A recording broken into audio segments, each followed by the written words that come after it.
Welcome back to the news at 10. Let's cross over to our business studios where Adeshwa Josh is standing by with the day's business news.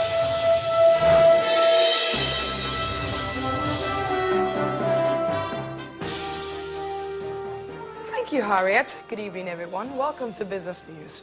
Experts have warned that the UK's decision to leave the EU may have unprecedented effects on the performance of Nigerian banks in the near future. The implications of the referendum form the crux of the discussion at a meeting of bankers in Lagos. According to these experts, bankers may need to assess the risk of Brexit on their credit lines and asset value. To have exposures by way of credit lines from these banks operating in Britain, operating in United Kingdom, operating across Europe, it will have some effect.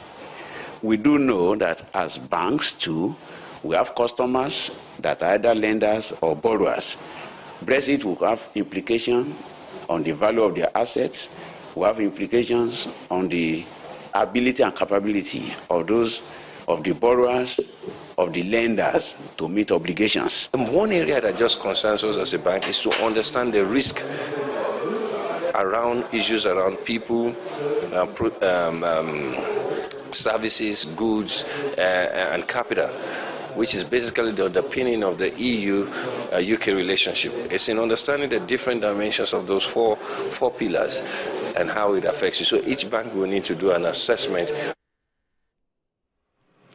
All is now set for the implementation of the draft policy framework on dedicated e-payment and card crime unit of the Nigerian police.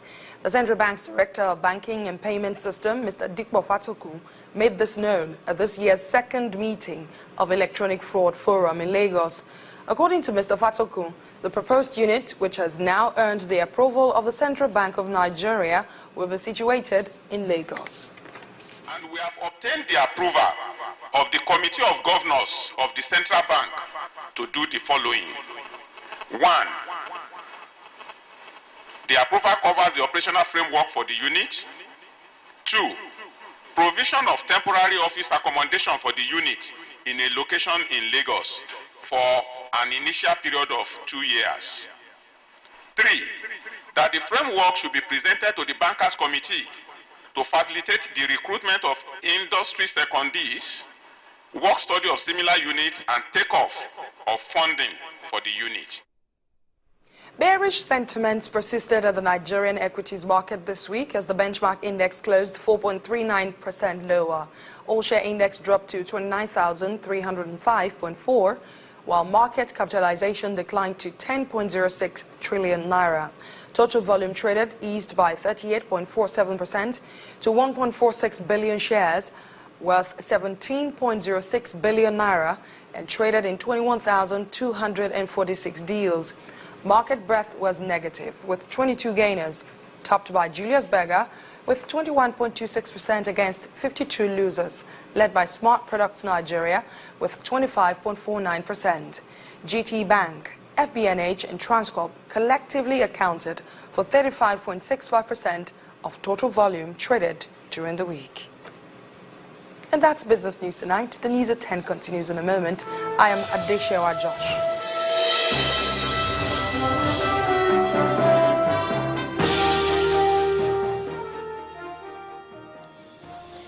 A Nigerian tapas lounge has popped up in London. Chukus allows a combination of hot and cold dishes served in small plates and shared by friends or family in a relaxed atmosphere. It's the creation of London-born brother-sister duo Emeka and Ifeinwa Frederick, who want those who love Nigerian flavors to keep coming back for more. Our correspondent, Karen Chambers, reports from London. Food not served as you would think, but as tapas at a pop-up restaurant in London's trendy East End. This brother and sister team are tapping into London's appetite for international flavours, but with a twist. A lot of people that tried Nigerian food loved it, but they didn't know where to get it from themselves, or for whatever reason the people that had been to Nigerian restaurants before weren't continuing to go in, so we were trying to work out, well, what is it that we can do to allow this wide range of people that want to try Nigerian food food and give them that opportunity. Tapas refers to small plates, a combination of hot and cold dishes designed to be shared. That it's really sociable. It's all about sharing, so people come in, they try a little bit of this, chat with their friends, and that's kind of all we're trying to do at Chukwu's. It's not just about the food, it's actually about creating a really sociable environment, a place where people can come and, as we say, chop, chat, chill, and just relax, really. And for the customers, a refreshing twist to traditional Nigerian food. I like the chin cheesecake, a nice little twist to cheesecake, that was nice. I've never heard about before, and it's something that I think will kind of grab the masses, everyone around Shoreditch. It's something different, innovative that they're bringing here, so yeah. Yeah, it really has been a wide range of people that have just really found the combination of the Nigerian cuisine and the tapas idea really engaging and attractive. Hearty Nigerian dishes married with Spanish style. With more pop-ups planned for the future, it looks like these two young entrepreneurs are onto a winner. Karen Chambers, Channel Television News, London. Let's cross over to our sports studios now, where Ayotunde Balogun is standing by.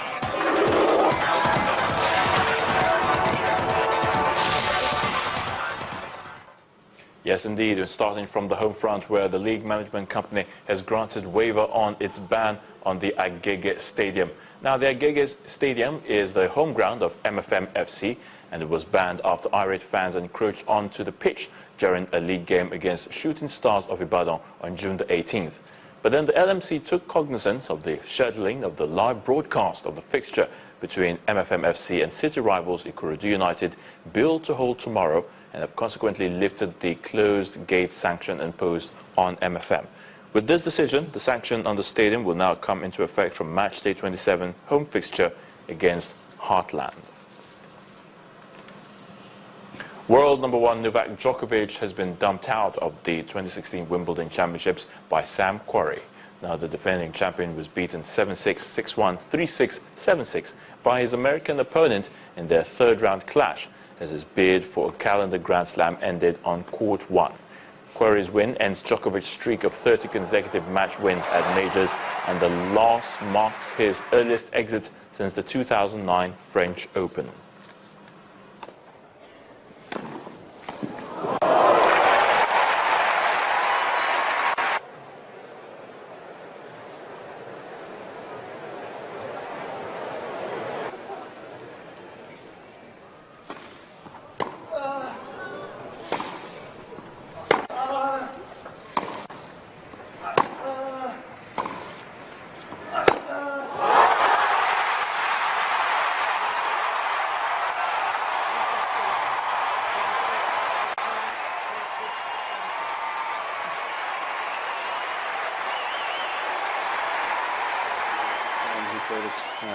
Terrific match. He serves very well, as he usually does, and I think that part of his game was brutal today. He made a lot of free points with the first serve, and just well done.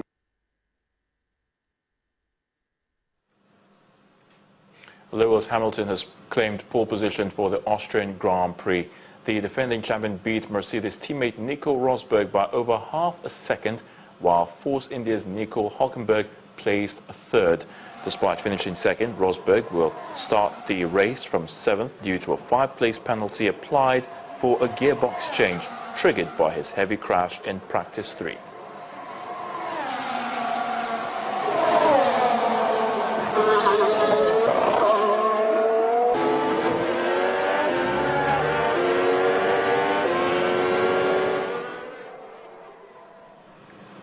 And in football, Germany are through to the semi-finals of the ongoing Euro 2016 championships after beating the Azzurris of Italy 6-5 in penalties after scores ended 1-1 in regulation and in extra time.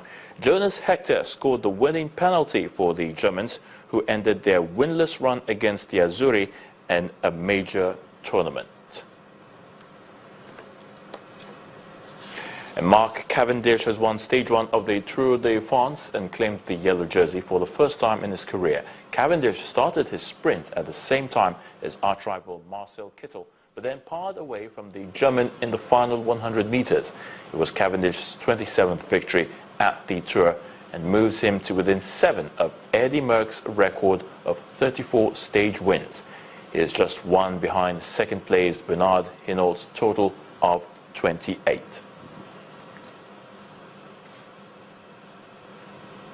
And that's a wrap in sports news. I'm Ayotunde Balogun. The news at 10 continues shortly.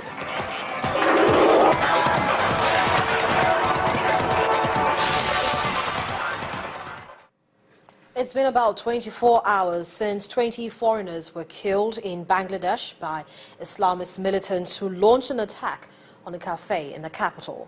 The Prime Minister, Sheikh Hasina, has declared 2 days of national mourning. According to police, 8 to 9 gunmen attacked the Holy Artisan restaurant in the Gulshan district of Dhaka that is popular with expatriates. The assailants, believed to be carrying assault rifles and grenades, exchanged sporadic gunfire with police outside for several hours after the attack, which began around 9 p.m. local time on Friday, July the 1st. One eyewitness said the guests were eating at the time of the attack. 2 people opened fire in the air. Then I shouted and ran to a safe area. They closed the gates and opened fire. The attack, claimed by Islamic State, marks a major escalation in the campaign by Islamic militants over the past 18 months that had targeted mostly individuals advocating a secular or liberal approach in mostly Muslim Bangladesh. The attack has been condemned by the Bangladeshi Prime Minister Sheikh Hasina and various world leaders, including Australian Prime Minister Julie Bishop. The Australian government condemns such attacks on innocent people, on civilians, and we will continue to do all we can to ensure that Australians are safe and that this country is safe from a terrorist attack. Analysts say the timing and target of the attack speaks volumes, as it happened on the last weekend before the Muslim religious festival of Eid al-Fitr. Bangladesh remains on high security as the nation comes to terms with one of its worst attacks in recent time. Democratic U.S. presidential candidate Hillary Clinton today met with officials from the Federal Bureau of Investigation in Washington as part of a probe of her use of a private email server while serving as Secretary of State. The FBI is investigating whether anyone in Clinton's cabinet broke the law as a result of a personal email server kept in her New York home, an issue that has overshadowed her campaign. Republican lawmakers, including Clinton's presidential rival, Donald Trump, have called for an independent investigation, saying they do not trust the Justice Department to handle the inquiry with impartiality.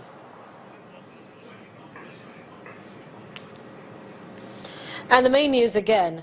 The Oyo State Police Command has vowed to track down the killers of a member of the Oyo State House of Assembly who was shot dead last night at the entrance of his residence. And that's it on the news at 10 tonight. Many thanks for staying with us. I'm Harriet Agbemi. Have a good night.